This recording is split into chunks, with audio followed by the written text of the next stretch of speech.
अगर आपके घर में भी लौकी का नाम सुनकर सबके नाक मुंह टेढ़े हो जाते हैं तो उनको ये लौकी दही तड़का खिलाएं। मेरी गारंटी है कि फिर हफ्ते में 3 बार इसी की डिमांड होगी। सॉफ्ट लौकी, क्रीमी दही और फ्लेवरफुल सा तड़का समर्स के लिए एकदम परफेक्ट है। लौकी को छील कर चाहे तो कद्दूकस कर लें या फिर छोटे छोटे पीसेस में कट करके प्रेशर कुक भी कर सकते हैं।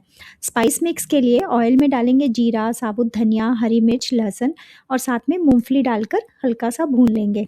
इसे थोड़ा ठंडा होने देंगे और उसी पैन में ऑयल में डालेंगे जीरा, हींग, राई, सौंफ, सूखी लाल मिर्च और थोड़े से कड़ी पत्ते डालकर प्याज डालेंगे और उसे हल्का भून लेंगे। ग्रेट की हुई लौकी डालकर नमक, हल्दी और कश्मीरी लाल मिर्ची पाउडर डालकर मिक्स करेंगे। जरूरत के हिसाब से थोड़ा सा पानी डालकर 3 से 4 मिनट के लिए इसको कुक कर लेंगे। अगर बॉइल्ड लौकी ले रहे हैं तो उसको डायरेक्टली डाल सकते हैं। तब तक ताज़ा दही को फेंट लेंगे। मूंगफली के मिक्स को भी दरदरा पीस कर इसमें डाल देंगे।